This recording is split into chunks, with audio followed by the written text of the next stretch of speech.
어제 재밌는 뉴스를 접했는데요. 51년의 역사와 전통을 자랑하는 한국광물자원공사가 자본 잠식으로 파란만장한 역사의 대단원을 내리게 됐다고 하네요. 정말 멋지지 않습니까? 아, 그리고 한 가지 더 희소식이 있습니다.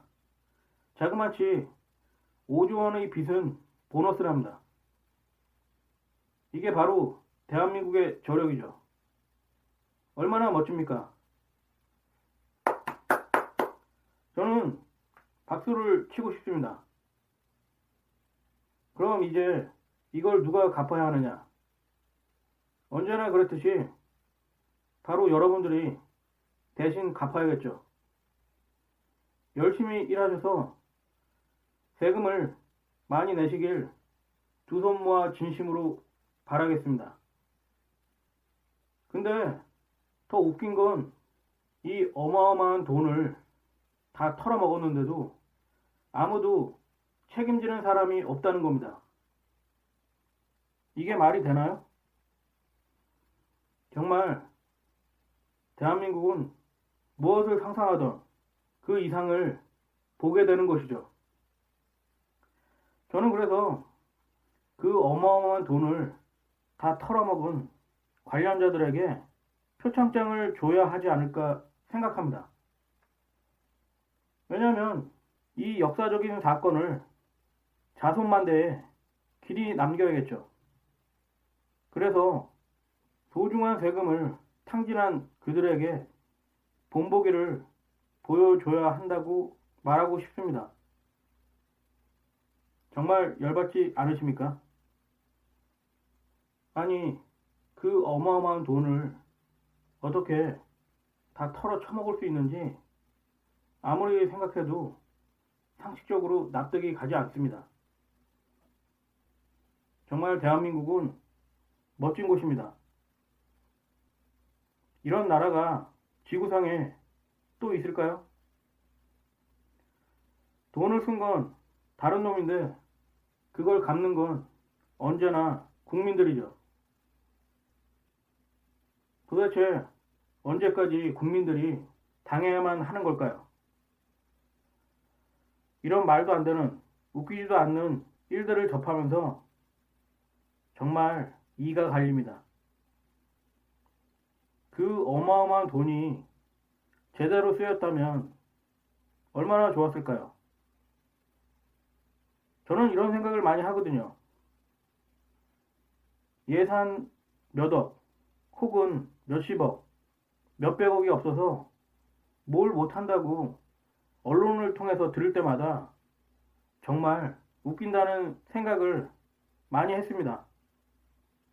아니, 5조 원이라는 돈을 홀라당 털어쳐먹고선 도대체 몇억, 몇십억, 몇백억이 없어서 일을 못한다는 소리를 들을 때마다 이게 무슨 웃기지도 않는 아이러니인지 정말 알다가도 모르겠습니다.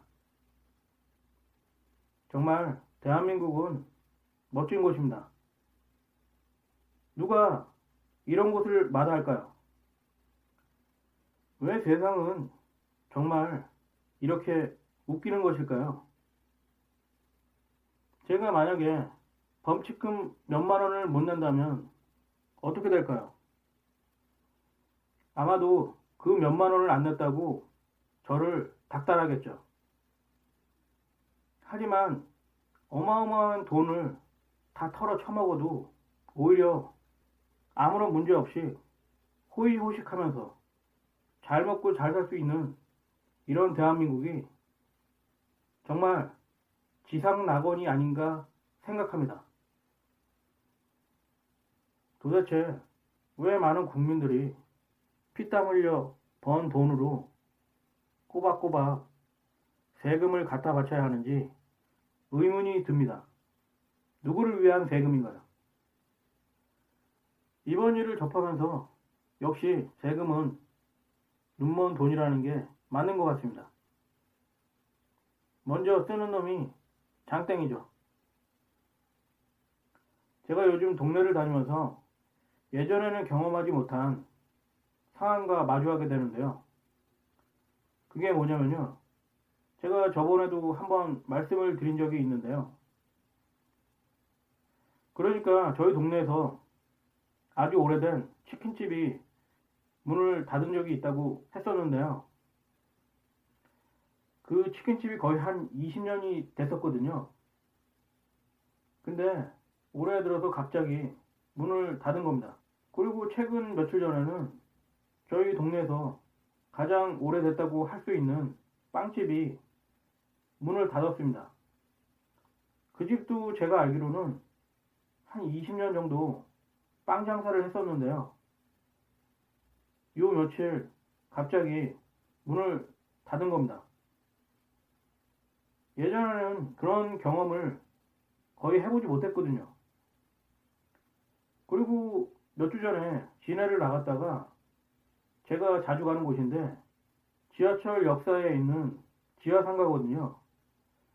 거기도 한 수십 년 동안 한 5, 60개의 매장들이 늘어서서 장사를 했었는데 모두 폐업을 하고 빈 공실로 되어 있더라고요.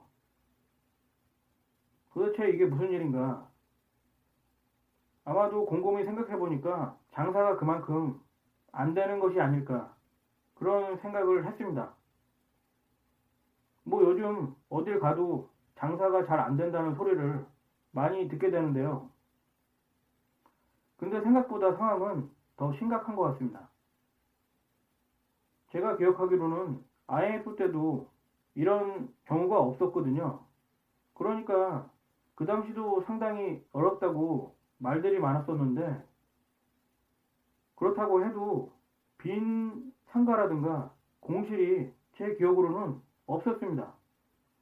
근데 최근 2, 3년 전부터는 빈 상가, 공실이 된 그런 곳이 여기저기서 발견되거든요. 그만큼 내수가 얼어붙고 있는 것 같습니다. 그리고 근본적인 문제는 가게의 소비 여력이 급격하게 줄어들고 있는 것이 아닌가 하는 겁니다. 때문에 이럴 때 장사를 한다는 건 정말 도박이라고 봅니다. 그래서 말씀드리고 싶은 건 아무리 어렵더라도 될 수 있으면 장사는 지금 시점에서 하지 않는 것이 훨씬 이득입니다. 괜히 먹고 살기 힘들다고 장사라도 해보겠다는 마음을 가지고 계신 분들이 있다면 그건 정말 위험한 생각이라고 말씀해 드리고 싶습니다. 절대 지금과 같은 시점에서 장사를 하지 않는 게 좋습니다. 왜냐하면 장사를 해봐야 열의 아홉은 얼마 못 가서 폐업을 하거나 문을 닫게 될 확률이 너무나 높기 때문에 그런 도박을 할 이유가 없는 것이죠. 그리고 더 큰 문제는 내수의 침체가 이제 시작이라는 겁니다. 앞으로 상황은 더 나빠질 확률이 무척 높다고 봅니다. 왜냐하면 금리가 올라가고 있기 때문에 많은 사람들이 주택담보대출을 받은 상황에서 소비를 할 여력은 점점 악화될 수밖에 없는 것이죠. 장사가 잘 되기 위해서는요, 무엇보다도 사람들의 심리가 긍정적이어야 합니다. 하지만 지금과 같은 때는 사람들의 심리는 위축되어 있을 겁니다. 따라서 그런 분위기에서 장사를 한다는 건 정말 웬만한 강심장이 아니면 버텨내기가 어려울 겁니다. 웬만한 산전수전을 다 겪은 사람이 아니라면 결코 녹록지 않을 겁니다.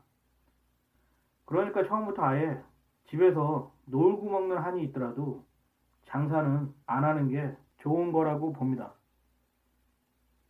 그래도 혹시라도 나는 다르겠지 그렇게 생각하시는 분들은 한번 장사를 해보십시오. 어떻게 되나? 아마도 1, 2년을 못 가서 가진 걸 홀라당 까먹을 겁니다. 그리고 인생 막장이 시작되는 거죠. 그때 가서 후회를 해도 아무런 소용이 없습니다. 그러니까 정신 바짝들 차리고 함부로 장사나 창업이나 사업을 해서는 안 됩니다. 이런 시기에는 가만히 있는 게 최고입니다. 제가 봤을 때 앞으로 2년 안에 엄청난 폭풍이 밀어 닥치리라고 봅니다. 그때가 되면 정말 여기저기서 아우성 소리가 터져 나오겠죠. 그 첫 번째 진원지는 아마도 무리하게 주택담보대출을 받아서 아파트에 투자한 사람들이 될 거라고 봅니다. 예로부터 탐욕을 부리면 그에 대한 대가를 지불하게 되는 법이죠. 아마도 2년 안에 탐욕에 대한 응분의 대가를 치르게 되지 않을까 생각합니다. 왜냐고요? 아시다시피 금리가 점점 올라가고 있습니다. 따라서 아파트 가격은 하락할 수밖에 없다고 봅니다. 일단은 아파트에 투자한 사람들이 버틸 때까지 버티려고 하겠죠. 하지만 금리가 점진적으로 상승하게 되면 버텨낼 재간이 없을 겁니다. 그리고 새로운 금융 시스템이 도입됐기 때문에 더 이상 쉽게 대출을 받기가 불가능할 겁니다. 결국 그렇게 되면 아파트를 팔 수밖에 없는 거죠. 하지만 대부분의 사람들이 아파트를 산 목적이 주거의 목적이 아니라 투기의 목적이었기 때문에 그 아파트를 구입하려고 하지 않을 겁니다. 때문에 매물이 쌓이겠죠. 매물은 쌓여가지만 아마도 거래는 거의 없을 겁니다. 따라서 어느 순간 폭락이 나오겠죠. 저도 펀드 투자를 했었는데요. 7년을 버텼거든요. 하지만 저 같은 경우에는 은행 융자를 받는다거나 아니면은 누구한테 빚을 얻어서 투자한 것이 아니기 때문에 7년을 버틸 수 있었습니다. 하지만 은행 융자를 받았다면 이야기가 달라졌겠죠. 아마 얼마 못 버티고 주저앉았을 겁니다. 제가 왜 이 이야기를 하냐면요. 주택담보대출을 받으신 분들이 대부분일 거기 때문에 그렇게 오래 버틸 수가 없을 겁니다. 어쨌든 기업과 각 가정의 구조조정의 회오리가 무섭게 불어닥칠 겁니다. 아마도 나자빠지는 사람들이 태반일 겁니다. 하지만 어쩌겠습니까? 물은 이미 엎질러졌고 탐욕에는 대가가 따르기 마련인데요. 따라서 이런 불안하고 혼란한 시기에는 현금이 최고겠죠. 사실 부동산 투기는 투자라고 해야 할까요? 다른 어떤 투자보다 사실적으로 말씀드리면 무척 쉽다고 봅니다. 종잣돈만 있으면 그렇게 어렵지 않게 재미를 볼 수 있는 투자 상품이죠. 하지만 이제 앞으로는 그게 점점 어려울 겁니다. 사실 그래서 부동산 쪽으로 투기 자금이 쏠렸던 것이고요. 조금만 먼 미래를 생각해 본다면 아파트는 결코 투기나 투자의 대상으로 메리트가 없다는 것을 아셔야 합니다.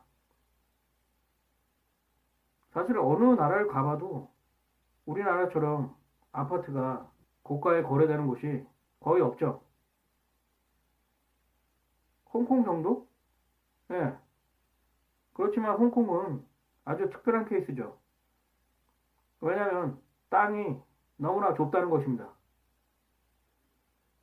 어떤 부동산 전문가들은 홍콩 아파트를 예로 들면서 앞으로 우리나라의 아파트 가격도 더 상승할 수 있다고 웃기는 소리를 하는데요. 정말 말도 되지 않는다고 봅니다. 따라서 집을 구입하시려고 하시는 분들은 한 2, 3년 기다려 보시는 게 좋겠죠. 저는 사실 부동산에 대해서는 잘 모르는데요. 어쨌든 제가 이것저것 지식을 토대로 유출을 해본 결과는 부동산, 특히 아파트는 거품이 꺼지면서 폭락이 나오리라고 봅니다. 모든 건 우주와 자연의 이치를 벗어날 수 없습니다. 상승하면 하락하고 하락하면 상승하는 게 순리니까요. 최근 1, 2년간 아파트의 가격이 급속도로 상승했죠. 때문에 이제 하락하는 게 이치인 것입니다. 그것은 모든 투자 상품도 마찬가지라고 봅니다. 주식, 비트코인, 금, 원유, 그 밖에 많은 투자 상품들이 똑같은 패턴을 보이죠. 그리고 고점에서 급락이 나오기 전 급격한 상승을 동반하게 되어 있습니다. 그러니까 세력들은 급격한 상승을 통해서 광고를 하고 이와 동시에 시장의 참여자들을 끌어모으는 겁니다. 그렇게 해야만 일반인들이 돈을 벌 수 있다는 환상을 갖게 되고 물불 가리지 않고 불나방처럼 달려들게 되는 것입니다. 사실 고가의 아파트를 매입해줄 소비자는 이제 더 이상 시장에 남아있지 않습니다. 여러분들이 세력들에게 당한 거죠. 그 비싼 값의 아파트를 도대체 어떤 일반인들이 구입할 수 있을까요? 한 가지 가능하다면 빚을 내서 구입하는 건데 이젠 새로운 금융 시스템 때문에 그것도 거의 불가능하게 되지 않았을까 합니다. 그렇기 때문에 폭락은 어쩔 수 없는 이치라고 봅니다. 그렇다면 다음 투자 대상은 뭘까요? 저는 분명히 저번에도 말씀드렸었는데요. 바로 주식이 유명한 투자 상품이 되지 않을까 생각합니다. 어차피 부자들은 투자 상품을 따라서 움직일 수밖에 없죠. 이제 예전처럼 부동산, 그러니까 아파트를 통해서 재미를 볼 수 있는 시대는 물 건너갔기 때문에 그 돈이 주식시장으로 몰리게 될 거라고 봅니다. 때문에 여러분들은 주식 공부를 시간 날 때 틈틈이 해두시는 게 좋을 거라고 봅니다. 그게 앞으로는 여러분들의 노년을 책임질 수 있는 가장 확실한 투자가 아닐까 생각합니다. 뭐 이런 저의 의견에 동의하시지 않을 분들도 계실 겁니다. 그건 각자의 선택이니까 강요할 수는 없는 거죠. 하지만 여러 가지를 따져봤을 때 앞으로 주식만 한 게 없지 않을까 저는 그렇게 단언하고 싶습니다. 주식은 공부를 잘해두면 나이를 먹어서도 얼마든지 충분히 잘할 수 있기 때문에 시간 나는 틈틈이 공부를 해두시는 게 노년의 마지막 버팀목이 될 수 있는 안전장치가 될 수 있는 거죠. 대부분의 일들이 정년을 채우기가 쉽지 않지만 주식 투자는 나이를 먹어서도 정년과 상관없이 자기의 의지만 있다면 평생 할 수 있는 그런 특성이 있습니다. 따라서 지금 투자를 하지 않는다고 해도 시간이 나는 틈틈이 공부를 해두시면 분명히 언젠가는 그에 대한 보답을 받을 날이 올 겁니다. 하지만 한 가지 충고를 드리자면 절대 주식을 만만하게 보시면 안 됩니다. 주식은 다른 투자 상품과 다르게 변동성과 괴리율이 높기 때문에 얕잡아 봤다가는 그에 대한 대가를 지불하게 됩니다. 그러니까 제가 말씀드리고 싶은 건 지금 당장 주식으로 돈을 벌라는 게 아닙니다. 시간 나는 틈틈이 주식 공부를 해 두시라는 거죠. 그리고 본인이 때가 됐다고 생각하면 그때 가서 해도 늦지 않습니다. 말이 길어졌는데요. 그리고 서서히 불어닥치고 있는 구조조정의 시대에 경고망동을 해서는 절대 안 됩니다. 제가 아까도 말씀드렸듯이 이런 시기에는 그냥 조용히 가만히 있는 게 최고입니다. 괜히 나대다가는 인생 막장으로 가는 건 순식간이죠. 근데 사람들은 이상하게 가만히 있으면 중간이라도 가는데 발버둥을 칩니다. 발버둥을 쳐봐야 소용이 없죠. 왜냐면 일반 개인이 시대의 흐름을 혹은 거대한 물결을 거스른다는 건 미친 짓이기 때문입니다. 뭐 간혹 하늘이 돋거나 운이 좋아서 아니면 정말 엄청나게 강한 에너지를 가진 천재적인 그런 소유자라면 불가능을 가능으로 만들 수도 있겠지만 우리 같은 일반인들이 무슨 수로 그렇게 하겠습니까? 그냥 순리에 따르는 것이죠. 때가 될 때까지 조용히 공부하면서 자신을 반성하고 그렇게 지내다 보면 분명히 때가 옵니다. 바로 그때가 돼서야 무언가를 할 수 있는 겁니다. 투자란 바로 그런 겁니다. 두서없이 말이 길어졌는데요. 앞으로는 부동산, 그러니까 아파트, 상가, 오피스텔 그런 것들은 돈이 별로 되지 않을 겁니다. 그리고 오히려 리스크만 큰 애물단지가 될 확률이 높다고 봅니다. 시대는 변하고 투자 상품도 변하기 마련이죠. 따라서 앞으로는 부동산보다는 주식이 훨씬 유망한 투자 상품이 될 거라고 저는 내다봅니다. 그렇기 때문에 주식 공부는 이제 필수죠. 물론 본인이 부자이거나 아니면은 욕심이 없는 그런 분들이라면 굳이 주식 공부를 하지 않으셔도 무방하다고 봅니다. 그러나 그렇지 않다면 주식 공부를 하는 게 본인에게 유리하리라고 봅니다. 오늘은 여기까지만 하겠습니다.